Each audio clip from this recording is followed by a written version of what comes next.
The broadcast is now starting. All attendees are in listen-only mode.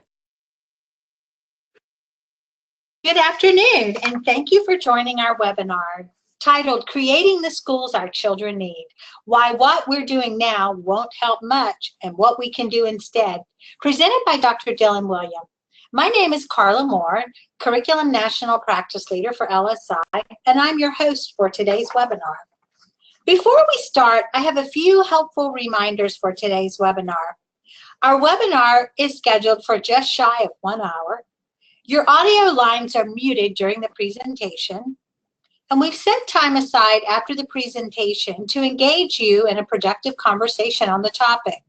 Please submit your questions by using the GoToWebinar question pane located on your screen. Finally, today's webinar will be recorded with a link distributed to you via email. Feel free to share the presentation with colleagues who are unable to attend. Without any further delay, I'm pleased to introduce our presenter today, Dr. Dylan Wiliam. Dylan is the best-selling author of Creating the Schools Our Children Need and Embedding Formative Assessment with Saban Lee, among other books. He's also head of the Dylan Wiliam Center, which sponsors the Formative Assessment National Conference, held this July in Baltimore, Maryland. Well, Dylan, you've certainly captured our attention for this topic today. We're looking forward to learning more. Thank you, Carla. So this book arose out of my increasing conviction that if we're going to improve education in the United States, action at the federal level and even at the state level is only going to have a small impact. If we're really going to change things, we have to help school boards make smart decisions about how to invest their time and their resources. So over the next 45 minutes or so, I want to talk a little bit about why we need to improve American education. I want to go through the kinds of things that we're doing right now and show that they won't actually have much impact on student achievement. And then I want to conclude by focusing on what we can do instead. So people always talk about the need to raise student achievement, but I think the thing that's really important is we understand why this is important. We don't need college for all. In fact, the US Bureau of Labor Statistics suggests that over the next 20 years, there'll probably be more jobs for people who don't even have a high school diploma than there will be jobs that need graduates. We'll have a huge increase in the number of associate's degrees that people that are wanted in the workplace. The picture is very complex, but I think there is one key idea that actually pulls all these things together and relates to the role of technology. In 1980, US banks employed 550,000 bank tellers. And over the next 30 years, US banks installed 375,000 ATMs. And I often ask people, what was the impact on the number of tellers employed? And most people assume that the answer is that they decreased, often by 30 or 50%. In fact, that's not correct. The correct answer is actually E. The result of installing 375,000 ATMs in American banks was to reduce the cost of running a bank branch, which meant that the tellers could now be doing other kinds of things which had more value to the banks. And those jobs often required understanding technology. So the point is that what happens as we introduce more technology is jobs get more complex because humans have to work with the technology. So we're seeing this trend everywhere. Every job is getting more complex. And that's why employers often complain about the skills of young school leavers.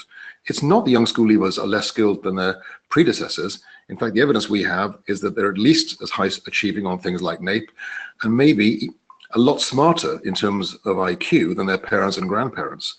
The reason that employers are often unhappy is because the demands of the world of work keep on going up. The entry price into employment just keeps on going up, and schools need to help young people gain the skills they'll need to be productive employees. I'm not pretending that the preparation for the world of work is the most important reason to educate young people. I think preparation for democratic citizenship, passing on civilization from one generation to the next, and personal empowerment are all far more important reasons. But the world of work is changing very quickly, and we need to understand why.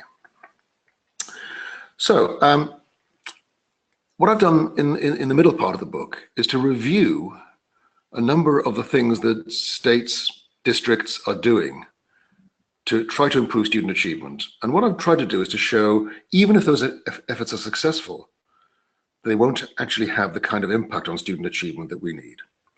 So one idea, often touted by folks in DC, is we need to get smarter people into teaching. They look at Singapore, where there are often 10 applicants for every place on a teacher training program. They look at Finland, where in some universities there are 20 applicants for every place on a teacher education program. They forget to look at Ireland, where actually teacher education is often more selective than medical education. They really do have people who end up being doctors because they weren't good enough to be elementary school teachers, but their results are much more modest. So it doesn't seem like getting smarter people into teaching has much of an effect. This was confirmed by Doug Harris and Tim Sass when they looked at the kinds of courses that teachers have done in their colleges and how much that influenced the value added of their students once those people began teaching. And so for middle school, high school, and elementary school, they looked at what kinds of preparation the teachers had had and whether those teachers had higher or below average value added. And what you can see there is mostly empty cells, some pluses and some minuses. So the plus shows that where a teacher had that course, their students made more progress than average. A minus means they made less progress than average. Now there are the same number of pluses and minuses, and some surprising facts like if you are taught math in a high school by a teacher who scored high on the SAT, you will actually learn less than if you scored somebody who's got a lower score on the SAT. But I think the best interpretation of these data is it's just basically noise. Teachers' qualifications tell us very little about how much their students will learn. People have tried to look more specifically at this, and one example is the effects of teacher knowledge of the subject they're teaching on student progress. And this table here summarizes some of the most important research. So if you look at the work of Heather Hill, Brian Rowan, and Deborah Ball, they looked at the effect of being taught by a teacher with good, what they call mathematical knowledge for teaching, what we'd probably call an aspect of pedagogical content knowledge. And what they found was that if you are taught by a teacher who is well above average, one standard deviation above average, or a teacher at the 84th percentile of mathematical knowledge for teaching, you would learn more than if you're taught by an average teacher, but it's only about 2 to 3 weeks more. Recent research by Lee and by Hanushek and colleagues show a similar kind of effect. If you're taught by a teacher with good qualifications, with high general skills scores, with a math major, you'll only make 2 to 3 weeks more progress per year. Now, this is not to say that this kind of knowledge isn't important, because if you look at the last study on that table by Baumert et al., they found that when teachers had really high knowledge of the subject they were teaching, and this was not collected through a test, but by observing them in their classrooms and how they use their knowledge to teach more effectively, one standard deviation of teacher content knowledge actually produced an extra 22 weeks learning, almost 10 times the effect of those standardized tests. So it's clear that teacher knowledge is important for teaching well, but the tests that we can give teachers before they start teaching are very, very poor predictors of that kind of knowledge. So if we can't tell teachers in advance by their qualifications, can we observe effective teaching? Well, this study by Strong and colleagues shows maybe not. They actually got some videos of 7 teachers. 3 of them had been in the past high-performing teachers. Their students had made at least half a standard deviation more progress per year than average for each of the last 3 years. And for comparison, they chose videos of 4 other teachers who had never been above average in the last 3 years. So there were 7 video clips, and they were shown to 100 raters, and the distribution of total correct ratings is shown in the table there. So the most common rating was to get 36% of them right. So, sorry, 36% of people got 3 right out of the 7 ratings, below 50%. And the average number of correct ratings was 2.8. So in other words, the average number of correct ratings was below chance, because if you'd flipped a coin, you'd have got it right 3.5 times out of 7. The average number of correct ratings was less than that. If you actually look at the ratings of different groups of people, Teachers themselves got it right 37% of the time. Parents got it right about the same. Mentors did slightly better. But they all did pretty badly, apart from elementary school students. Elementary school students got it right 50% of the time. Not because elementary students know whether they're learning or not. They really don't. They were just guessing. And this is what we find. When you do teacher observations, it turns out that it's very difficult to figure out whether this is good teaching or not. As John Mason has said, teaching takes place in time, but learning takes place over time. And this has been borne out by the work of Heather Hill and her colleagues at Harvard. She actually looked at how many observations you'd need to get a reliable rating of a teacher. So what they discovered was that if you actually looked at one lesson, you wouldn't necessarily get a very good rating. And so it's a good idea to look at more than one lesson. They also realized that different observers will draw different conclusions, even if they watch the same lesson. So they looked at the effects of varying the number of lessons observed and the number of raters who observed those lessons. And they discovered that to get a rating that was 90% reliable, this is what we expect from the SAT, for example, for school students, you would have to have each teacher observed teaching 6 different classes, and for each lesson to be rated by 5 independent observers. In other words, you need 30 independent ratings of a teacher teaching to get the same reliability in terms of that teacher's observed skills as we expect in the SAT. And this is not even whether these teachers are really good teachers. These are just to get ratings that don't change when you see the same teacher teaching a different lesson. So what about the impact on student achievement? Well, perhaps the best evidence of this comes from the work of Charlotte Danielson and her colleagues and the framework for teaching. And an evaluation of that work in Chicago shows that when teachers have higher ratings on the Danielson framework, then students learn more. So this chart shows that if you're taught by a distinguished teacher, the highest possible rating on the Danielson scale, you will in fact learn more than if you're taught by a teacher who's unsatisfactory. And there are 2 curves there, one for reading, one for mathematics. And the summary is that when you are taught by the top-rated teachers, you will make 30% more progress per year than if you're taught by the least satisfactory teachers in terms of their rating on the observation framework, which sounds good, and it is. This is a stunning achievement because the Danielson framework is the first time we've been able to systematically relate observable teacher behaviors to student progress. But we have to be rather cautious in making claims about the usefulness of this for deciding who the good teachers are, because in fact, although the best rated teachers are 30% more productive than the lowest rated, we know from other research that the best teachers are 400% more effective than the least effective. If you take a group of 50 teachers, all teaching the same subject, like 4th grade math, if you're taught by the best teacher in that group of 50 teachers, you will learn in 6 months what students taught by the average teacher will take a year to learn. And if you're taught by the least effective teacher in that same group of 50, that same learning will take you 2 years. So here's the problem with observations of teachers. The best teachers in reality are 400% more effective than the least effective. But within the best observation framework we have, the highest rated teachers are only 30% more effective than the lowest rated. So in other words, the Danielson framework captures only around 10% of the variation in teacher quality. There's a second problem with these observations of teaching, and that is that they're biased. So they're unreliable, and they're also biased.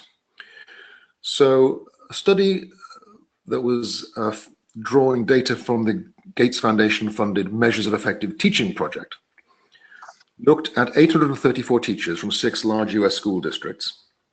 And it looked at the chances of a teacher getting a good rating depending on the students they taught.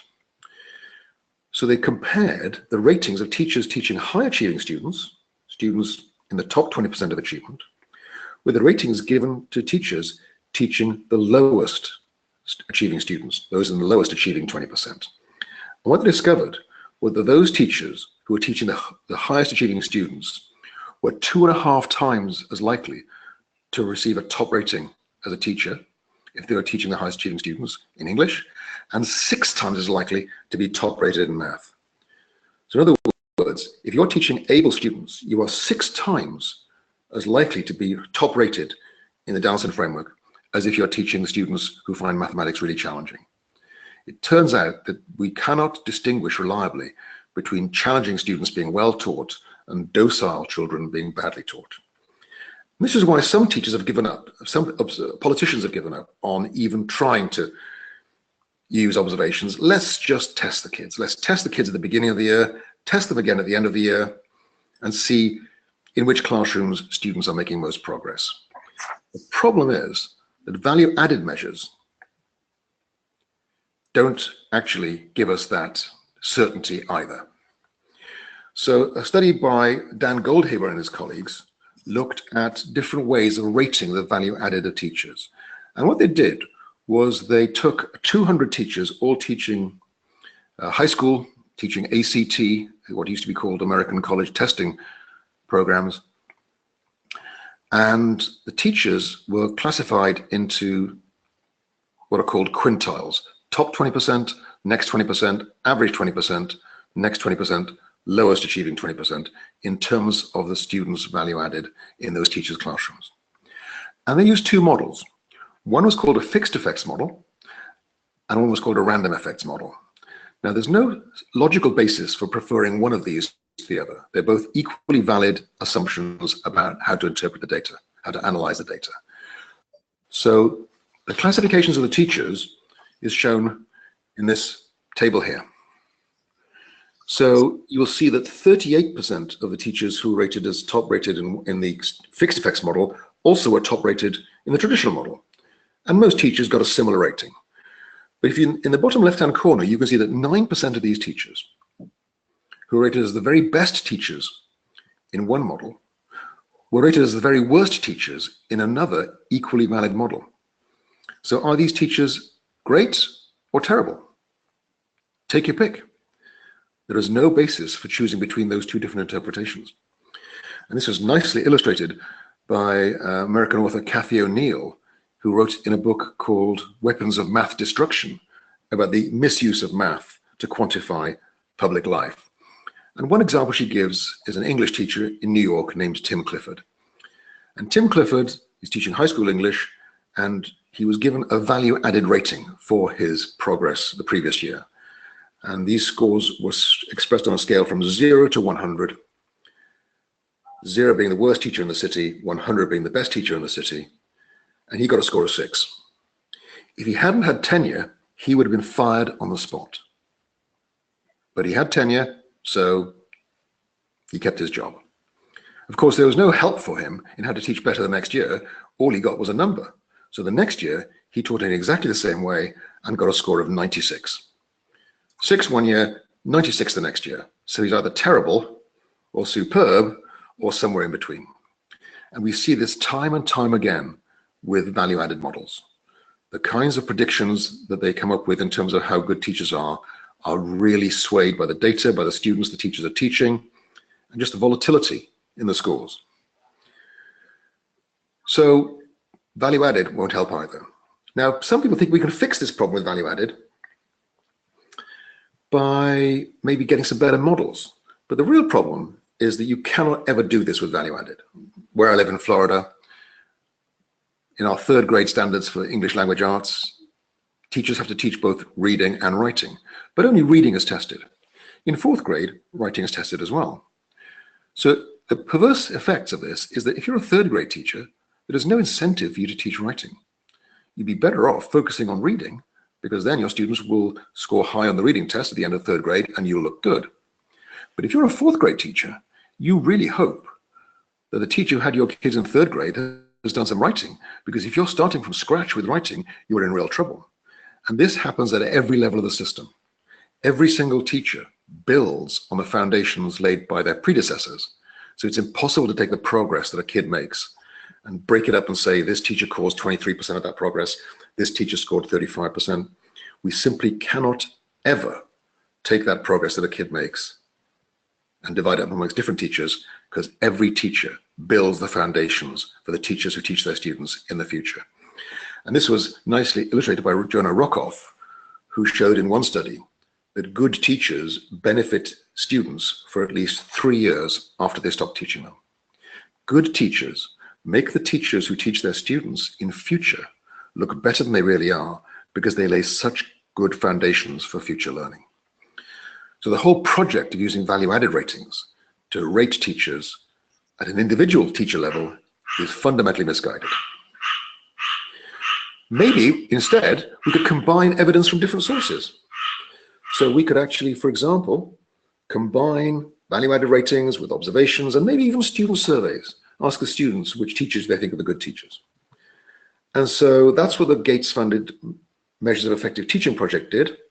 And what they found was it was possible to predict how good a teacher was going to be next year with some degree of certainty. And there, in that chart, shows the kinds of correlation that they got. So the horizontal axis shows how good the teacher actually is. The vertical axis shows the teacher rating. And it just shows you that although on average, the better teachers are rated higher, it turns out that it's impossible to predict with any certainty how good a teacher is. Except, of course, you could collect data over many years, and you can actually get this as reliable as the SAT, a reliability of 0.9 to 0.92. But to do this, you'd have to collect data on every single teacher for 11 years. The only way to get an adequately reliable judgment of how good a teacher is to collect data on each teacher for 11 years. That's why we can't really identify good teachers. And that's why firing bad teachers is such an ineffective strategy. So a nice study that illustrated this comes from Marcus Winters and a colleague. They looked at all the 4th and 5th grade students in Florida's public schools over many years, from 2004, 2005 academic year to 2008, 2009. They managed to match the records of almost 250,000 students with their teachers who had been teaching them that year. And they looked at the impact of 2 different policy options for teacher removal. What happens if we remove any teacher who is below some threshold for 2 consecutive years? What happens if we remove a teacher whose average over 2 years is below that threshold?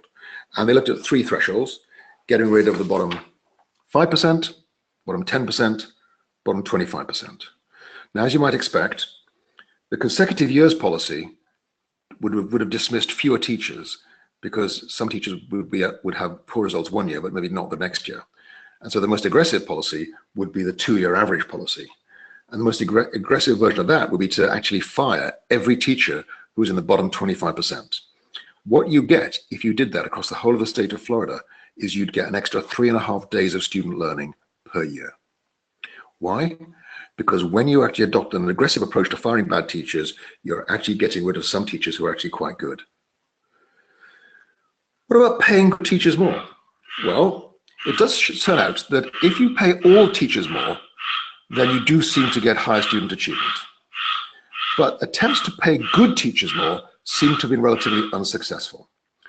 So as we saw earlier, there's no systematic link between teacher qualifications and student progress. So paying teachers having master's degrees doesn't seem to be a very sensible use of money.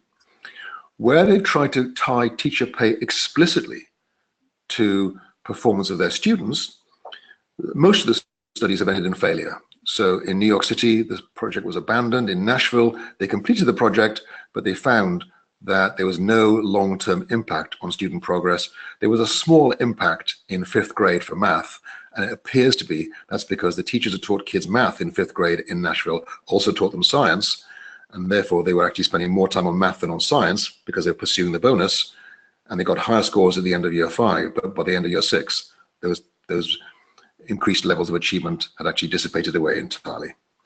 There have been some successes. The Washington, D.C. Impact Scheme did manage to remove some ineffective teachers and give some quite substantial bonuses to teachers who are highly effective 2 years running. So much so that it's equivalent to giving every single teacher $185,000. So it's a very expensive scheme to run, and it's very hard to see that it's good value for money.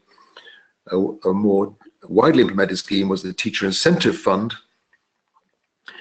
And they discovered, in a number of different districts, they discovered that there was a one-off bump in student achievement when teachers were given incentives, an extra 3 to 4 weeks learning in the 2nd year of the experiment. but there was no improvement after that. So in other words, teachers offered bonuses, their kids did better that year, but those teachers' kids, the future years, didn't get any better than that. So therefore, there was no net improvement in the students' learning. And about half of the districts participating said that they couldn't possibly continue to participate in the scheme because of the cost of the awards being made to teachers. So it looks like three of the most commonly implemented schemes, paying good teachers more, firing bad teachers, or getting smarter people into teaching, just won't actually have much of an impact on how much our children learn. What about reducing class size? Well, this is an area where there's quite a lot of rather sloppy thinking. Many studies of class size reduction don't find much of an effect, but that's partly because they're often very small reductions. So to look at the research, it is true that in general, students taught by the same teacher in a smaller class will make more progress, more so with younger students. Why? Because with younger students, teachers tend to work individually, and therefore, if you have fewer students in the class, then you can actually spend more time with each student. If you're teaching older students, many teachers teach the whole class in the same way, and one teacher standing in front of a class of 20 isn't any more effective than one teacher standing in front of a class of 30, or indeed 300. So some people have said, well, we shouldn't actually reduce class size in secondary schools either. But of course, that misses out the really important point, which is that we could actually help teachers take advantage of smaller classes by helping them learn how to use different teaching strategies. So the support for the teacher is a crucial ingredient of the research, but of course, adding that support for the teacher makes the class size experiment a bit more expensive and therefore isn't very common. So very few studies have supported teachers in changing the way that they teach. So again, it's difficult to draw any conclusions. More important for class size reduction research is whether there's a supply of additional teachers. When you reduce class size, you need more teachers. If you have 120 teachers in third grade and the class size is 30, you only need 4 teachers. If you reduce it to 20, you will need 6 teachers. So the effect of reducing class size from 30 down to 20 is to increase the demand for teachers by 50%. And what's crucial, therefore, is whether those teachers you're adding are as good as the teachers you've already got. Because if teacher recruitment is difficult, if you're at a remote rural area, then class size reduction may require you to give jobs to people who aren't as good as the people you've already got teaching. And the cutoff seems to be around about the 20th percentile of teacher quality. In other words, if the teachers you're adding are only as good as the bottom 20% of the teachers you've got right now, class size reduction can actually lower student achievement because you're actually employing people to teach who actually really are nothing like as good as the ones you've already got. So class size reduction programs can be incredibly expensive, typically involving a 40% increase in per student expenditure. And my objection to class size reduction programs is not that they don't work. I think they probably do. There are better things we can do with the money. One other option that's often pointed out is copying other countries. I don't want to spend a lot of time on this, but basically translating tests from one language to another often makes the tests easier when you translate out of English, because the way that English uses certain words in both vernacular and subject-specific contexts, whereas other subject countries don't. Some students are more motivated when they take their tests. In some countries, the samples that take the tests aren't representative. Even if the countries really are performing well, it's really hard to figure out the causes, especially when countries have a lot of private tuition. And then finally, even if we could figure out why these countries are doing so well, whether we could implement them in the US is not at all clear. And in fact, Pasi Sahlberg, who used to be a senior figure in the Ministry of Education in Finland, has said that he doesn't think that Finnish teachers who are fluent in English would be any good if they are posted to the United States, for example, because they wouldn't be able to use their skills because of the system that they'd be working in.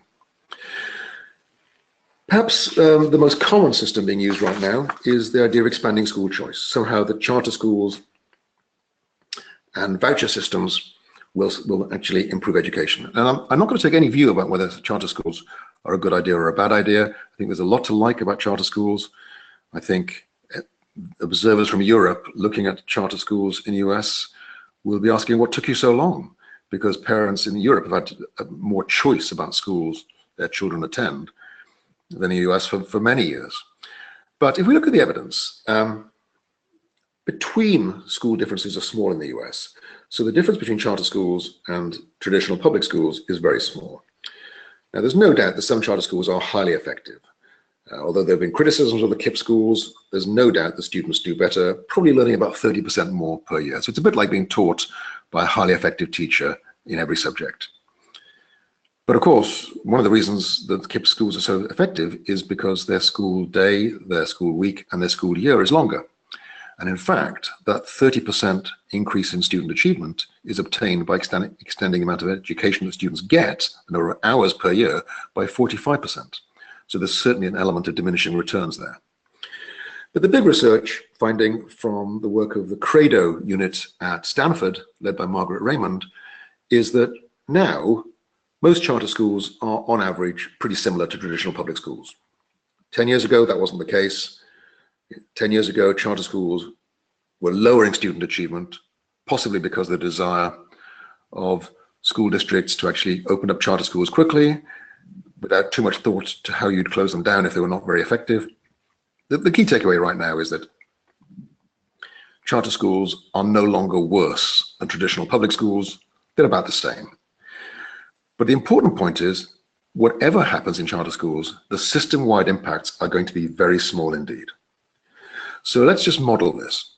Let's say that we expand charter schools by adding places where all the schools that we're adding are as good as the KIPP schools. And we expand charter schools at the rate they're currently expanding, which is something like 250,000 places per year. Then we will have students making 3 weeks more progress each year by 2058. In other words, it'll take us till 2058 to get an extra 3 weeks learning per student per year, even if all the charter school places we add are as good as the very best, and we expand current rate. So what about educational vouchers? Well, the logic of educational vouchers is very attractive. If you look at private schools' scores on reading, on PISA, the test where the international average is 500, then private schools get a score of 527, and public schools in the US get a score of 498. And the scores are also very much better in math and in science. So this is why people think that we maybe should expand places in private schools by introducing vouchers. But the problem with this is that it's a false comparison, because the kids going to private schools are not the same as the kids going to public schools. Now, what you can do using the PISA data set is to compare the students in terms of socioeconomic background. And they've got things like an account or an estimate of the number of books in the family home.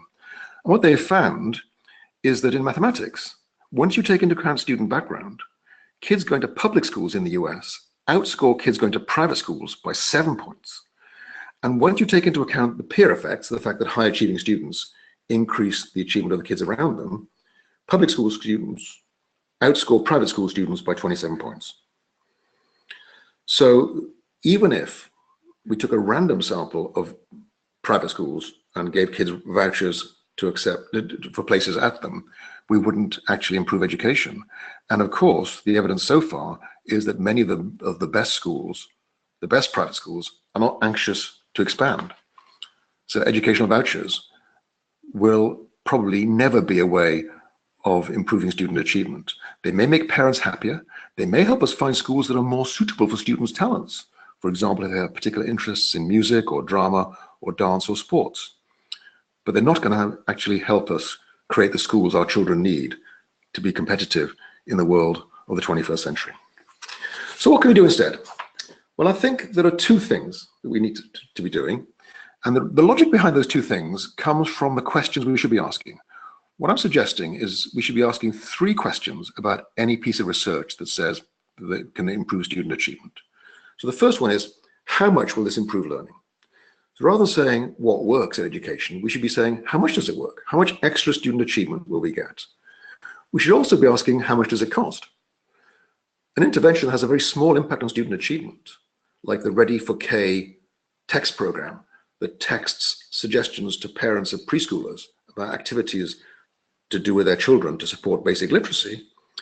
It's quite a small effect size, maybe an extra month's learning per year, but because the program costs about $10 per student, it's very good value for money. But I think the third thing that we often fail to look at is, will it work here? So for example, I mentioned class size reduction. Class size reduction is going to have a much bigger impact in a district where there are lots of people willing to be teachers who are as good as the ones you've already got. And it's going to be a disaster if additional teachers are going to be much less effective than those ones you've already got. So that's why I've said in the book that I think one of the goals of educational policy has to be to get school board members being critical consumers of research. We can't just apply blanket solutions, because some of these things will work and some of the things will not, because of the context in which the reforms are taking place. But I think there are two things. When you look at the balance between cost effectiveness and the kinds of things that can be working almost everywhere, there are two things that come out as being particularly effective. The first is a knowledge-rich curriculum, and the second is this idea of creating a culture where all teachers continue to improve for as long as they stay in the job. I'd like to spend the last 10 minutes of this seminar, this webinar, just briefly outlining the key ideas here. So the first idea is a knowledge-rich curriculum. Why is knowledge so important for the school curriculum? To illustrate like this, I'd like to ask you to look at this, this word written in a foreign alphabet. And if you have a piece of paper, just a piece of scratch paper, a pen, just look at it and copy it onto a piece of paper.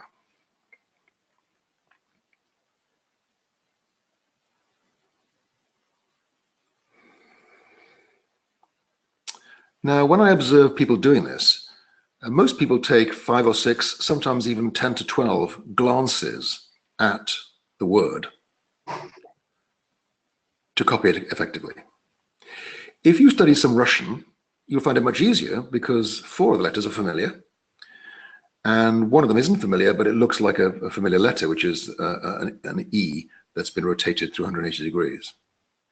If, however, you speak Kazakh, you recognize it immediately as the Kazakh word for box. So here's the important point. To somebody who doesn't know the Cyrillic alphabet, this is a very demanding task. To somebody who speaks Russian, or reads Russian, it's an easier task.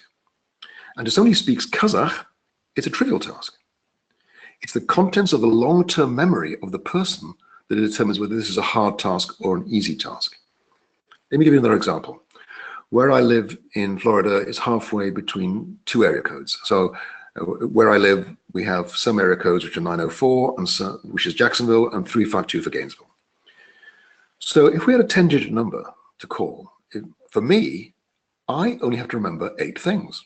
The 7 digits of the actual phone number, and whether it's a Jacksonville or a Gainesville area code. But if you don't know the area codes for Jacksonville and Gainesville, then that same task is going to require you to hold 10 things in your memory, the 10 digits of the number. So the same task places a much greater burden on the short-term working memory of somebody who doesn't know those area codes versus somebody who does. The contents of long-term memory are helping the person who knows the area codes make their use of short-term memory more efficient. Let me give you another example. Look at those numbers. This comes from a TV show in the UK called Countdown, and the task is you have to use the numbers you've got there using the 4 rules of arithmetic to make the target number, which in this case is 127. So can you, using the 4 rules of arithmetic, use those numbers to make the number 127? And most people, even if they can't get the target number, very quickly latch on to the idea that 25 times 4 is 100. Now this is interesting, because that is not something people have to go and look for. If you know that 25 times 4 is 100, that fact leaps into your head unbidden. It's just there. And that's what's going on all the time when we are thinking. The contents of long-term memory are always and instantaneously influencing what we can do in our short-term memory, which is where we actually do intellectual work. And this is true for all the aspects of schoolwork that have been studied. So here's an experiment that was done on German school students and looked at their ability to remember key ideas from a paragraph that they'd read. And they looked at how well the students scored in terms of their reading ability and their knowledge of soccer. And what you can see there is the scores of the students. So the students, obviously, who knew a lot about soccer and had high reading ability did best of all. But what is interesting is if kids had a good knowledge of soccer, they did almost as well as the best kids, even if they had a low reading ability. And for kids who had high reading ability and low soccer knowledge, they did very much worse. The knowledge of soccer was a much better predictor of their ability to read paragraphs about soccer than their ability to read. And this is the crucial observation that I think should drive the whole of our education system in the United States. We have a long-term memory that moves things into short-term memory, prompted by the environment. And that's why I argue that the purpose of education is to build domain-specific knowledge, i.e. long-term memory. Now, what do I mean by long-term memory? Well, I think learning is just a change in long-term memory. If nothing has been changed in long-term memory, nothing has been learned. And that's why, as the same authors point out, the aim of all instruction is to alter long-term memory. John Sweller, an Australian psychologist, points out that novices need to use thinking skills, experts use knowledge. What distinguishes experts from novices is the contents of long-term memory. And that's why curriculum matters. Now, there are several methods about curriculum. Standards tell us what to teach, they don't. Standards are just the destination. Teachers decide how to get the students there. Curriculum means more than textbooks. Textbooks are part of it, but curriculum is the experience of children in classrooms. But I think the most pernicious myth these days is that knowledge isn't important. You can always Google it. You can, but every time you make a decision to Google something, you are using a valuable short-term memory space to do the Googling that is then not available for you to use for other things you might need to do with the information that you get from Google. And that's why people who know stuff in their long-term memory are always more effective problem solvers than people who just have to think their way through a problem from scratch. This is why authentic tasks can be a bit of a blind alley, because if students are involved in authentic tasks, they'll actually have a nice time, they'll enjoy school more, but the evidence is they'll actually learn a lot less. And one of the key findings from the last round of PISA in 2015 was that in science, students all over the world were actually very positive about their science experiences. They liked science lessons, they thought science was important, but the more student-led inquiry there was in science classrooms, the lower the student achievement. Students can be engaged in authentic tasks and learn nothing as a result. And if schools were primarily there to entertain students, then that'd be okay. But I'm kind of old-fashioned. I think the students should be learning stuff they didn't know before they arrived, and that's why authentic tasks can be a huge blind alley. The same goes for this distinction between skills and content. I think the skills metaphor comes from this idea of somehow we have a brain like a computer, and when we get kids to be more skillful, we are somehow increasing the power of the processor. It turns out that that's not the way our brains work. It turns out that actually there's no real distinction between skill and content. As E.D. Hirsch says, skill is content and content is skill. People who are more skillful have richer contents of long-term memory than those who are less effective in those same areas. The final point here about the myths here, if we respond to students' interests, we'll close achievement gaps. Actually, the evidence for that is that we don't. The evidence is that when you respond to students' interests, students from middle-class backgrounds get the kind of missing content that they need from home, and other students don't. So it actually makes achievement gaps even larger. And that's why I argue that the purpose of curriculum is to increase the contents of long-term memory. The real purpose of any education system is to increase the contents of long-term memory.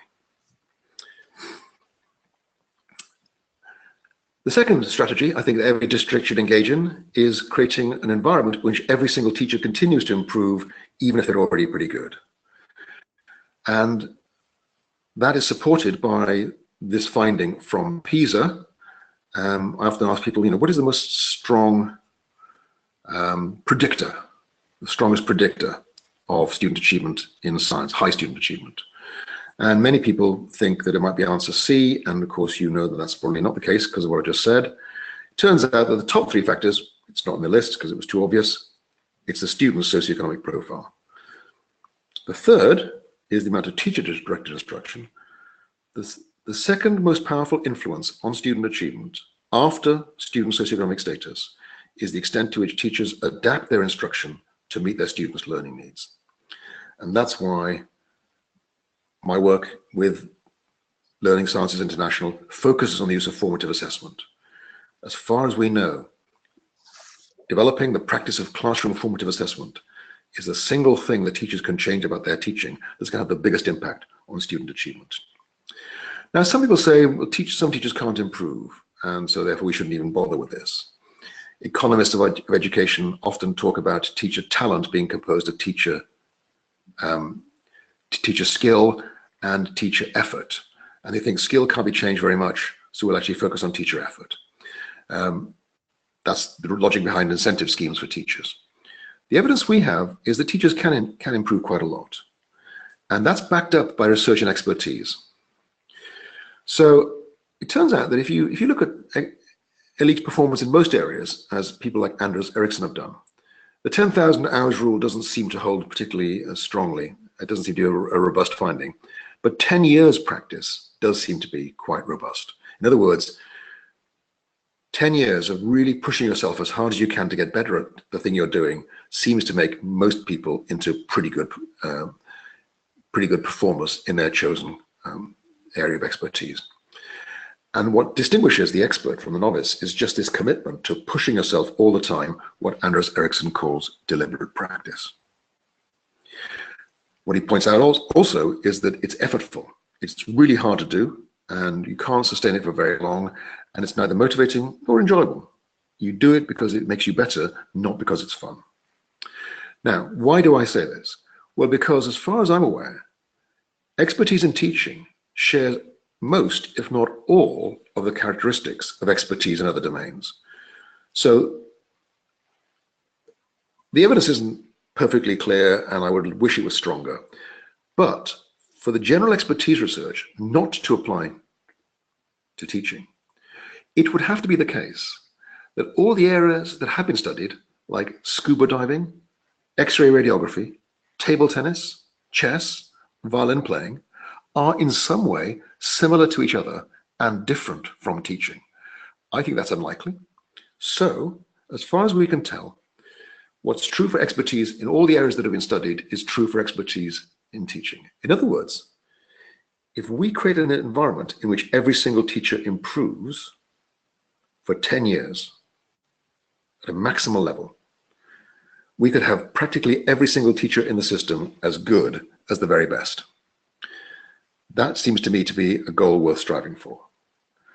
Just imagine how good your school would be if you could actually have just about every teacher as good as the very most effective teachers in that school. You can actually have that school in 10 years' time just by building it yourself. The way that you do that, I think, is twofold. From teachers, we require a commitment to continually improving practice, not because you're not good enough, but because you can be even better. And also an agreement to focus on the things that make a difference to students. So let's stop looking for the next big thing and start doing the last big thing properly. Let's focus on classroom formative assessment, because right now the research says there's nothing that's going to make a bigger difference to student achievement. For leaders, we need them, first of all, to create those expectations for continually improving practice, getting teachers to understand every teacher, even if you're already the best teacher in the state, you need to get even better. Second, keeping the focus on the things that make a difference to students. So the classroom formative assessment focus. Then giving teachers time to improve, building in time for improvement into the classroom, into the working cycle of the school, and finally, supporting risk-taking. So that's the conclusion of the analysis I've done of all the research I've been able to find about improving education. There's lots of things we could do, but once we apply this focus of what impact will this have on students' achievement? Is it affordable? And can it work in most school districts? There are two things that stand head and shoulders above the rest. First, creating a knowledge-rich curriculum on the understanding that what separates novices from experts is content knowledge. And the second is creating an environment in which every single teacher in every single building agrees they need to get better, not because they're not good enough, but because they can be even better. So that's the argument. Carla, have we had questions coming in as I've been speaking? We do, and I'd just like to remind all of our listeners that you can submit your questions now using the GoToWebinar question pane located on your screen, but we do have some that we'll go ahead and get started with. One of the ones that we wanted to ask, one of our listeners asked for today, is looking at going back to what you were talking about around teacher evaluation. How do, I'm assuming this is a principal or a district leader, how can we identify those high-performing teachers? Would a competency and criterion reference approach work best? I think we have to give up on the idea that we can identify the high-performing teachers. I think our ability to identify high-performing teachers is so minimal that we should give up and instead stop worrying about how good teachers are and help every single teacher get better. I can't stress that strongly enough. The evidence, even from the best studies like the Gates-funded Measures of Effective Teaching project, shows we simply cannot do it. Now, most people don't believe this. Most people think they know good teaching when they see it.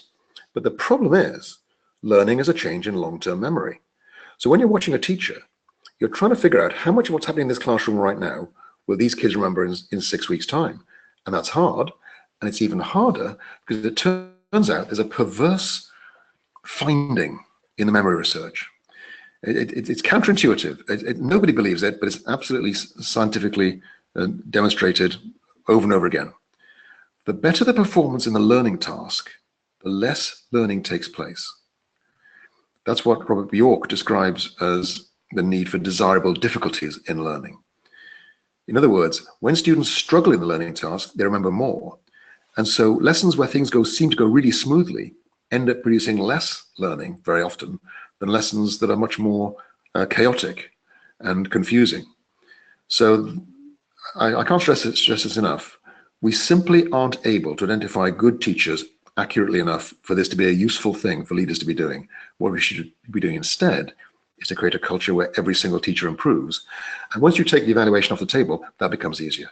As soon as teachers think they're being graded and evaluated, it just gets in the way of actually improving every single teacher in the building.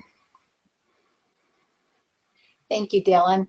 We have another question, and this question is referencing where you talked about class size and the impact or lack of impact that it has. But this particular participant is wondering, knowing that class size, what you shared about class size, the result or the implications of that being interpreted into the classroom setting is when that there's like 40 high school students that are crammed into a small space, the teacher can't move around the classroom to provide formative feedback.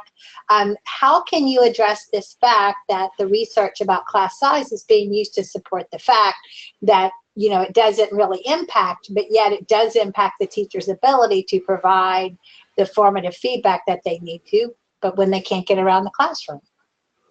Okay, so first, I would say that, I hope I was very clear, that the people who say that class size reduction doesn't work are just wrong. It does work even with older students. The reason I'm not advocating it is because it's a poor use of money. Class sizes of 40, maybe a bit large in high school, but I think the premise in the question that I would probably not accept is that teachers should be moving around giving kids individual feedback. So I think that's a very poor use of teacher time. I think it's far more effective if a teacher is wandering around when the students are working and then collecting evidence about what to do again with the whole class. So for me, individual feedback should be the last resort. Individual feedback is one-to-one instruction. It's the most expensive form of education we've yet invented. What we should be trying to do first is to put as many kids learning back on track as we can in one go. So for me, it's about taking a sense of what the class needs to do and then maybe mopping up individual students who need individual help later on. But obviously, classes of 20 are better than classes of 40. but I still think there's better things to do with the money. I think we have to get away from this idea that the first response should be individual help for individual students. That's an incredibly expensive way to improve student achievement. The best way, in my view, is, at least to start with, is to try to figure out what can I do with the whole class. And I think that would be a far more productive focus for teachers' professional development. Okay, Dylan, here's another one. Is there research to support a positive impact from a focus on integrating personal competencies into teaching and learning? I'm not sure what is meant by personal competencies. My alarm bells go ringing whenever people talk about competencies, because that is often associated with this idea of general capabilities, general skills. And I think the research I've been citing today suggests that that's not how we learn to do things. So most capabilities seem to be very subject specific. If you want to be a critical thinker in math, you need to learn a lot of math.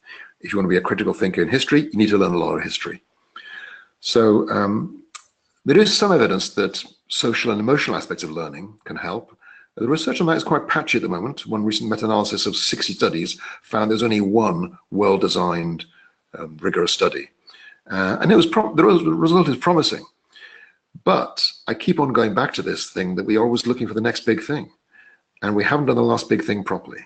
So if schools are seriously interested in improving student achievement, the focus should be on building a knowledge-rich curriculum and creating an environment in which every single teacher develops their use of classroom formative assessment. I can't think of anything right now. I don't think the research shows anything right now that's going to have a bigger impact than those two things. So if you're not doing those two things, you might get lucky, but you're taking a risk. Hey, Dylan, I think that's a quote I just wrote down. The next big thing we're always looking for, but the last big thing we haven't done properly. I'm going to have to remember that one. Another question, how do I evaluate curriculum to make sure it enriches long-term memory and content knowledge? Well, I think that the crucial thing is just to recognize that there's no such thing as skill, really, that in an educationally useful way.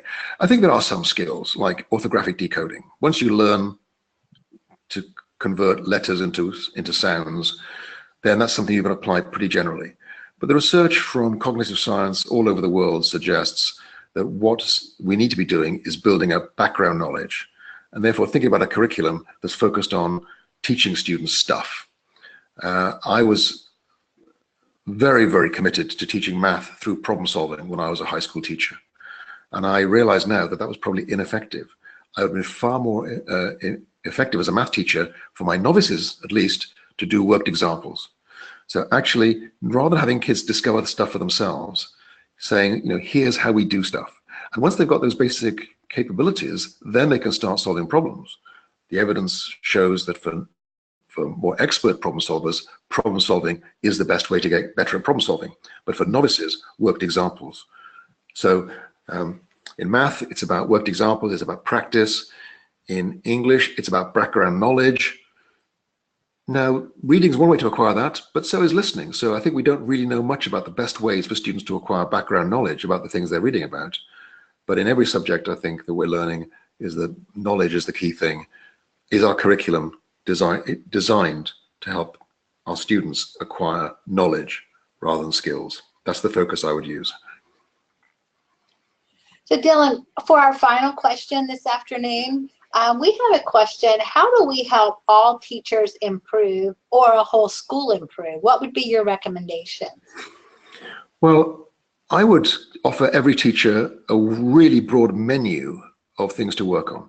So that, you know, I said that the focus should be on classroom formative assessment because that's what the research shows has the best cost-benefit trade-off and is most likely to work in most settings. Within that, we have 5 strategies: sharing learning intentions, eliciting evidence, feedback that moves learning forward, students as learning resources for one another, and students as owners of their own learning. And with each of those 5 strategies, we have literally dozens of practical classroom techniques.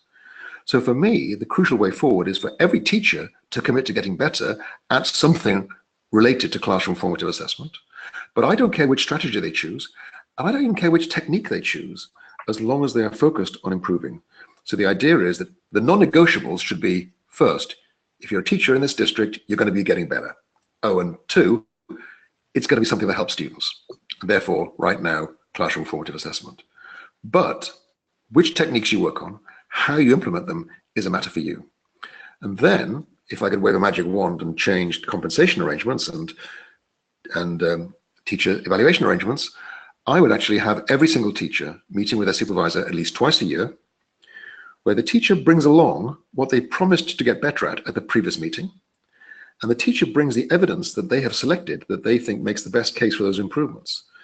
So the non-negotiables, the top-down bit is you'll be getting better at something, and it'll be something to do with classroom formative assessment, but each teacher chooses what to work on and chooses what will provide evidence they've got better.